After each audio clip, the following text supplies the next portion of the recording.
পিনাকি ভট্টাচার্য ও NCP নেতা নাসির উদ্দিন পাটোয়ারি বিএনপির বিতর্কিত সন্দেহজনক নেতা জনাব সালাউদ্দিন আহমেদের আসল রহস্য ফাঁস করে দিয়েছেন। এখন চোর যদি ধরা পড়ে আমি চুরি করেছি, চোর এবং চোরের পক্ষের লোকজন তো মাথা খারাপ, বেপরোয়া হয়ে যায়। সেটাই হয়েছে, সালাউদ্দিনের ব্রেইন কাজ করে না।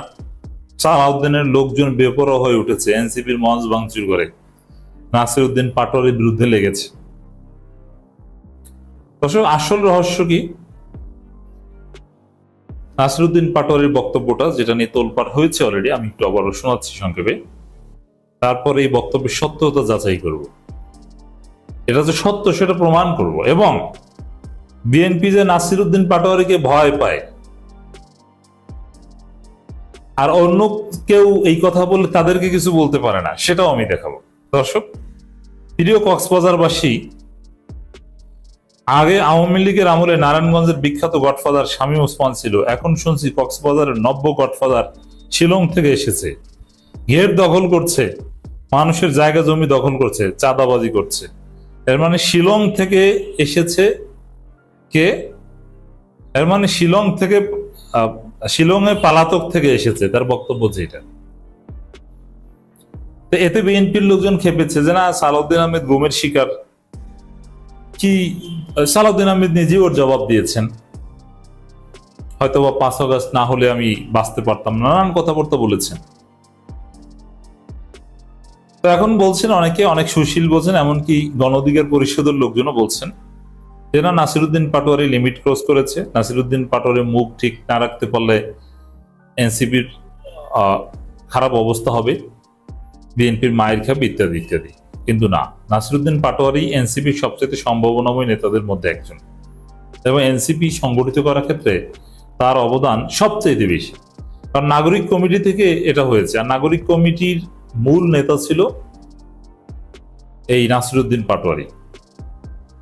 অতএব নাসির উদ্দিন পাটোয়ারি মানে গণঅভ্যুত্থানের শক্তির সবচাইতে বড় নেতা। এখন হয়তো বা নাহিদ প্রধান, কিন্তু নাহিদকে নেতা বানিয়েছে নাসির উদ্দিন পাটোয়ারি। নাগরিক কমিটি থেকে ছিল প্রধান। আক্তার অসুস্থ, মূল কাজ নাসির উদ্দিন পাটোয়ারি। নাসির উদ্দিন পাটোয়ারি সমালোচনা আমাদের আছে, আমরা করেছি, গালাগালি করবো ভবিষ্যতে প্রয়োজনে, কিন্তু যেটা সত্য বলেছে সেটাকে আমাদের অ্যাপ্রিসিয়েট করতে হবে। তো দর্শক দেখেন, নাসির উদ্দিন পাটোয়ারিকে বেয়াদব বলছে, অমুক তমুক অনেক কিছু বলছে, অথচ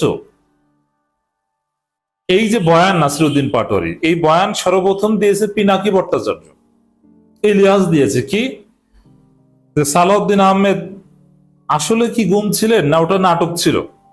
এই প্রশ্ন পিনাকি ভট্টাচার্য করেছেন, যে কিভাবে বিলাসী জীবনযাপন করতেন সালাউদ্দিন আহমেদ। শিলংয়ে গেস্ট হাউসে থাকতো, রয়ের তত্ত্বাবধানে থাকতো, লুঙ্গি পরে আওয়ামী লীগ নেতাদের সাথে দেখা করত, দেশ থেকে এসালমের টাকা এক চট্টগ্রামের এক আওয়ামী লীগ নেতা তার কাছে পৌঁছে দিত, হিন্দু নওফলের এক লোক। ছবি সহ একেবারে তথ্য প্রমাণ সহ সব কিছু প্রমাণ দিয়েছেন পিনাকি ভট্টাচার্য। ওইটাই হয়তো বা এখন নাসির উদ্দিন পাটোয়ারি বলেছেন। তাহলে পিনাকিকে আপনারা তেমন তো কিছু বলতে পারছেন না, কিন্তু নাসির উদ্দিন পাটোয়ারিকে কি ছোট পেয়েছেন? কই, পিনাকির বিরুদ্ধে বলুক না সালাউদ্দিন বা বিএনপি বড় বড় নেতারা। পিনাকিকে সাবরির এক কমেন্টে গালাগালি করে, কিন্তু যেভাবে নাসির উদ্দিন পাটোয়ারির বিরুদ্ধে পলিটিক্যালি বক্তব্য দেন, পিনাকির বিরুদ্ধে এভাবে বলেন, তার বক্তব্য খণ্ডন করেন পারলে। তা আগে পিনাকি বলেছে। আচ্ছা, পিনাকি ইলিয়াস ভিডিও বানানোর পরে সালাউদ্দিন মামলা করেছে, তার আগে কেন মামলা করেনি? অতএব সবগুলো বিবেচনা করলে কিভাবে একটা উন্নত গেস্ট হাউসে থাকে যার ভাড়া অনেক। বাংলাদেশের মির্জা ফখরুল ইসলাম আলমগীরও গত 20 বছরে এত সুন্দর বাসভবনে থাকার সুযোগ পাননি, যেটা সালাউদ্দিন কথিত গুম থাকা অবস্থায় পেয়েছেন। এত সুযোগ সুবিধা, এত উন্নত জীবন, অথচ তিনি নাকি জেলে, অমুক তমুক। এটা কিভাবে? এটা তাকে নার্সিং করেছে, রয়ের তত্ত্বাবধানে তিনি বিলাসী জীবনযাপন করেছেন, ওটা গুম নয়। অথবা গুম করার পর ভারতকে তিনি আব্বা বলেছেন, ভারত তাকে ট্রেনিং দিয়ে উন্নত জীবন দিয়েছে, এটাও হতে পারে। আমাদের জুলাই বিপ্লবে এই সালাউদ্দিনের অবদান নেই, কিন্তু সালাউদ্দিনের মতো একজন অবদানহীন নেতাকে সামনে আনা হয়েছে। এটা বিএনপি কেন এনেছে, এর উত্তর বিএনপিকে দিতে হবে। সালাউদ্দিনের অবদান কি জুলাই বিপ্লবে? আর এখন আপনার জুলাই বিপ্লবের পর মূল নেতা বানাচ্ছেন সালাউদ্দিনকে, এর জবাব দিতে পারবে না বিএনপি। অতএব এই পিনাকি সহ আরো অনেকেই তো সালাউদ্দিনের গুম নিয়ে সন্দেহ করে, সেখানে নাসিরুদ্দিন পাটোয়ারির বিরুদ্ধে আপনারা ছোট পেয়ে লেগেছেন, এটা একদম ঠিক না, এটা অন্যায়। এবারে নাসিরুদ্দিন পাটোয়ারিকে ভয় পায় বললাম না, নাহিদ ইসলামও সেম কথা বলেছেন, কই নাহিদের বিরুদ্ধে তো তেমন কিছু বলেন না, কিন্তু নাসিরুদ্দিন পাটোয়ারিকে ডারবি নাজির অমুকতম কেন বলেন? কারণ নাসিরুদ্দিন পাটোয়ারির বক্তব্য স্ট্রেট কাট। নাসিরুদ্দিন পাটোয়ারি বিএনপির গোমর ফাঁস করে দেন। যেমন বিএনপি যে 40, 50, 60, 80টার বেশি আসন পাবে না, এটা নাসিরুদ্দিন পাটোয়ারি বলে দিয়েছেন এবং অনেক উচ্চতর গবেষণার ভিত্তিতে বলেছেন। নাসিরুদ্দিন পাটোয়ারি হিসাব নিকাশ করে কথা বলেন এবং তার কাছে অনেক তথ্য থাকে, তার উপর ভিত্তি করে কথা বলেন, আমি জানি। অতএব নাসিরুদ্দিন পাটোয়ারি যা বলেছেন সালাউদ্দিন আহমেদের গুম সম্পর্কে, এটা সত্য। সালাউদ্দিনকে প্রমাণ করতে হবে যে তিনি গুম হয়েছে এবং তিনি কিভাবে ওখানে উন্নত জীবনযাপন করছেন, শিলংয়ে ছিলেন। আবার দেখেন, সালাউদ্দিন যদি আসলেই 5 আগস্টের কারণে নতুন জীবন বা এইগুলো তিনি বিশ্বাস করতেন, ভারতের দালাল না হতেন, গুম নাটক এগুলো যদি না হতো, তাহলে আমাদের 5 আগস্ট নিয়ে ফাজলামি করতে পারতো না। 5 আগস্ট নিয়ে যারা বড় বড় ফাজলামি করেছে তাদের মধ্যে প্রথম সারির সালাউদ্দিন। কি ফাজলামি? তিনি বলেছেন যে এটা কোনো বিপ্লব না, অথচ তিনি নিজে একবার বলেছেন বিপ্লব, এই একটা বিষয়। আবার বলেছেন জুলাই সনদ, এটার কোনো আইনি ভিত্তি নেই, এটা সংবিধানে যোগ করা যাবে না, এইসব উল্টাপাল্টা কথা সালাউদ্দিন বলেছেন। তা আসলে যদি দেশপ্রেমিক হয়, ভারতের দালাল না হয়ে থাকে, এই গুম টুম যদি সত্য হয়ে থাকে, তাহলে জুলাই নিয়ে জুলাইয়ের কারণে তিনি বেঁচেছেন, এই জুলাইকে মহান করে গ্লোরিফাই করা উচিত। আর জুলাইতে তার কোনো তো অবদান নাই, তিনি তো তার ভাষায় আটক ছিলেন বা একটা গৃহবন্দী জীবন ছিলেন, স্বাধীন ছিলেন না, অতএব তিনি জুলাইতে অবদান রাখবেন কিভাবে? তো দর্শক, বাকি যে কথাগুলো, এই যে গডফাদার, ঘের দখল করা, চাঁদাবাজি করা, জমি দখল করা, সবগুলো সঠিক প্রমাণ আছে। এলাকার মানুষের কাছে জিজ্ঞেস করেন, ঠিক সালাউদ্দিন এই কাজ করছে। সালাউদ্দিন আহমেদের কারণে প্রশাসন কিচ্ছু বলতে পারে না। এস আলমের দালাল সালাউদ্দিন আহমেদ, এস আলমের গাড়িতে চড়েছেন, সালাউদ্দিনের লোকজন এস আলমের সম্পদ সরিয়ে দিতে নানানভাবে হেল্প করছে। এস আলমের সাথে তার সম্পর্ক কি, এটা পিনাকি ভট্টাচার্য প্রমাণ করেছেন। অতএব চাঁদাবাজ, এস আলমের দালাল, ঘের দখলকারী, জমি দখলকারী, চাঁদাবাজি সবকিছু সত্য। খোঁজ নেন, কক্সবাজারে সব চাঁদাবাজি সালাউদ্দিন করছে। যেরকম ইয়াবা বদি ছিল, এখন আরেক গডফাদার সালাউদ্দিন আহমেদ বের হয়েছে। শামীম ওসমানের কার্যক্রম, এর কার্যক্রম এক। প্রমাণ কি? এই যে সালাউদ্দিনের পান্ডারা এনসিপির মঞ্চ ভাঙচুর করেছে, সালাউদ্দিনের পান্ডারা চট্টগ্রামে এনসিপির কর্মীর উপর হামলা করেছে। অতএব সালাউদ্দিন আহমেদের বিরুদ্ধে নাসিরুদ্দিন পাটোয়ারি যা বলেছেন সেটা সময় উপযোগী, সঠিক কথা। হক কথা বলার সাহস থাকতে হবে। হক কথা বলেছেন নাসিরুদ্দিন পাটোয়ারি এবং ওইটাই আসল কথা। তো নতুন বাংলাদেশের নতুন বন্দোবস্তে কোন সালাউদ্দিনের মতো কোনো দালাল চলবে না। দালাল মুক্ত নতুন বাংলাদেশ চাই। সালাউদ্দিনকে ক্লারিফাই করতে হবে তিনি কিভাবে উন্নত জীবন, বা পিনাকি ভট্টাচার্যের বক্তব্যের জবাব দিতে হবে। তার গুম নিয়ে আসলে কি হয়েছিল জবাব তো দেন না, তিনি বলেন না কেন, তাকে কে ফিরায়? আবু তো আদনান গুম হয়েছিলেন, বিস্তারিত এখনো বলেন, এখন তো হাসিনা নাই। মানলাম যে ডিজিএফ এর ভয়ে আগে বলেন, এখন বলেন। সালাউদ্দিনকে বলতে হবে ডিটেলস।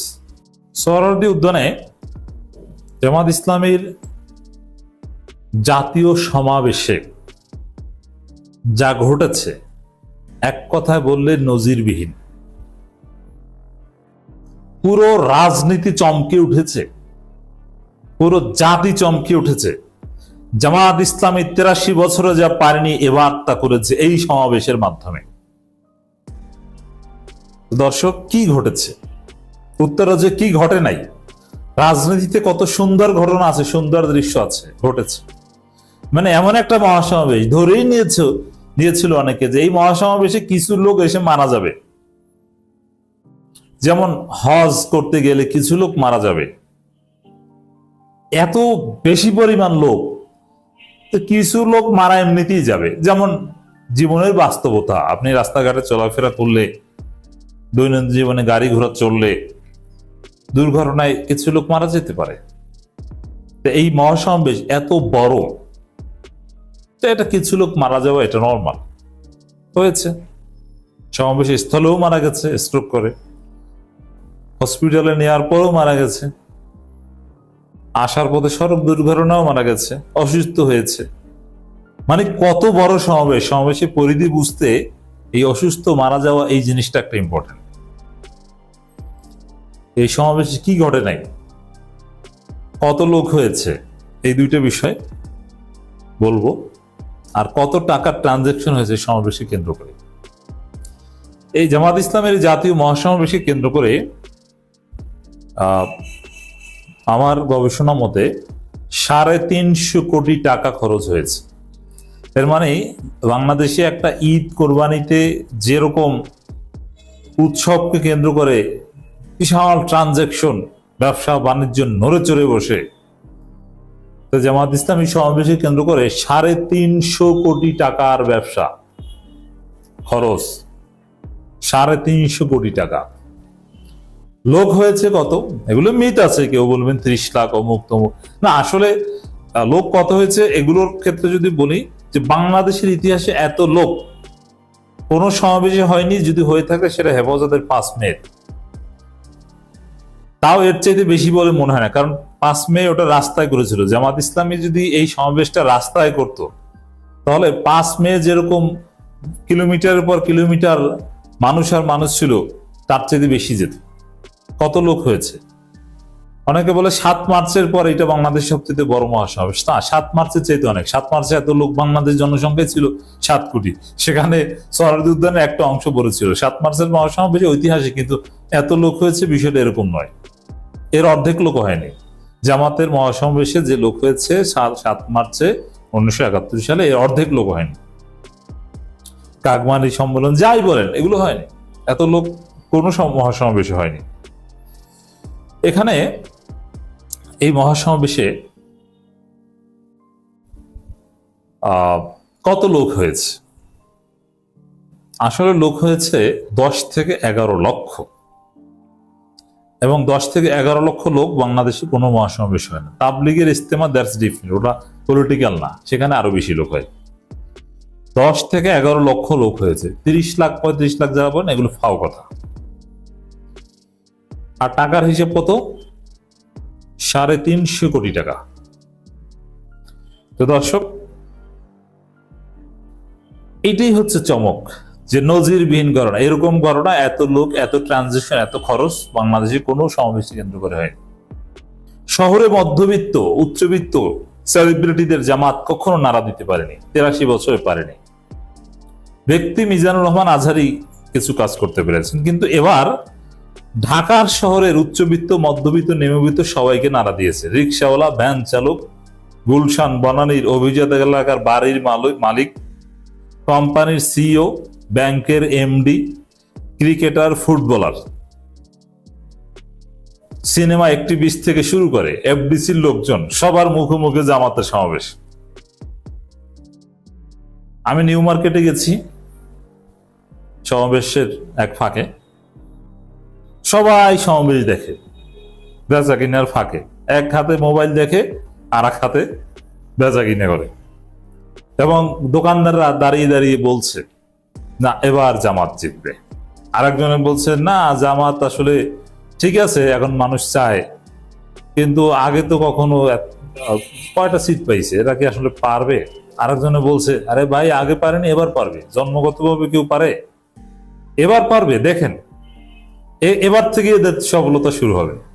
আওয়ামী লীগ কি প্রতিষ্ঠার পর কি সাথে সাথে 151টা আসন পেয়েছে? অনেক বছর লেগেছে না? প্রথমে অল্প 10টা 20টা 30টা পেতে পেতে আওয়ামী লীগ এক পর্যায়ে হিট। তো জামাত ইসলামী অতীতে 18টা পর্যন্ত পেয়েছে, এবার পাবে 100-150, বা জামাত চরমনের জোট সরকার গঠন করার মতো সংখ্যাগরিষ্ঠ পাবে? কেন পাবে না? এটা যেই শ্রেণী পেশার লোকদের কাছে জামাত কখনো রিস্ক করতে পারেনি তাদের আলোচনা এটা। এবং মজার বিষয়, এই প্রথম বাংলাদেশে এত লোক নিজের পকেটে টাকা খরচ করে সমাবেশে আসে।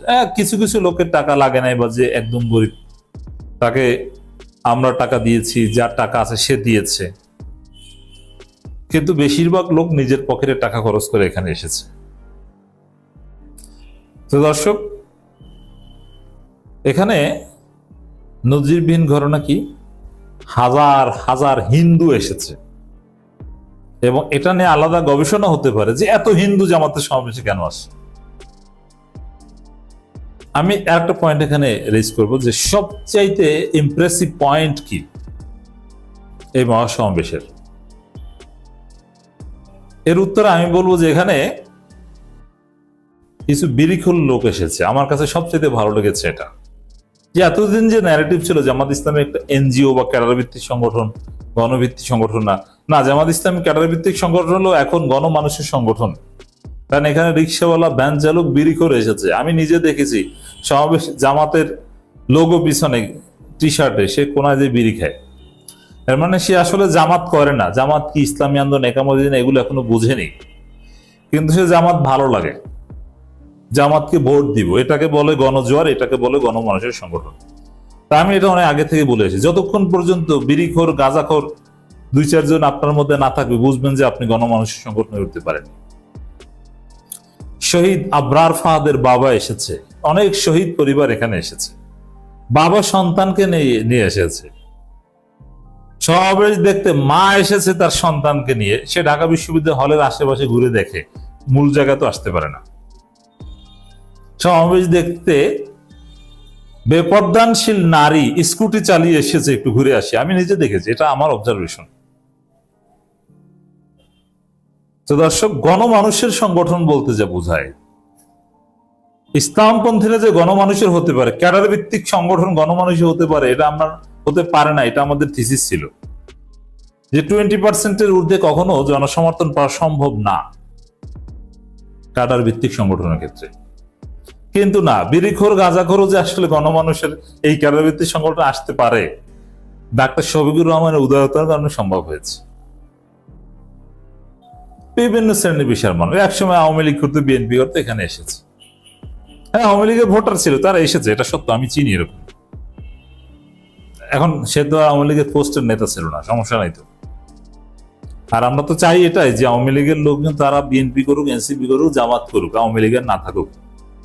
এই জন্য আওয়ামী লীগের লোকজনকে আপনি জায়গা দিবেন। তবে হ্যাঁ, চিহ্নিত অপরাধী কিংবা ফৌজদারি অপরাধের মামলার আসামি বিচারের আগে তাদেরকে জায়গা দেওয়া যাবে না। কিন্তু আওয়ামী লীগের নীরব সমর্থক ভোটার যারা নৌকায় ভোট দিত, কিন্তু কোনো নেতাকর্মী নন বা সহিংসতার সাথে জড়িত ছিল না, তাদেরকে এখন আপনার দলে জায়গা দেবেন। তো দর্শক, এবং ঐক্যের ক্ষেত্রে যা ঘটেছে, ইসলামপন্থীরা বাংলাদেশের উল্লেখযোগ্য সব দল, বিএনপি বাদে হিসাবে ধরার মতো সবাই এখানে ছিল, এবং যেসব দাবি দেওয়া করেছে সব একত্র ঘটালে নজিরবিহীন ঘটনা ঘটেছে। পুরো রাজনীতিকে চমকে দিয়েছে জামাত, যে এত প্রচার না, হাসিনা এত বছর কি করলো, আর জামাত একটু সুযোগ পেয়ে বিস্ফোরণ ঘটিয়ে দিল, বিগ ব্যাং বিস্ফোরণ ঘটেছে।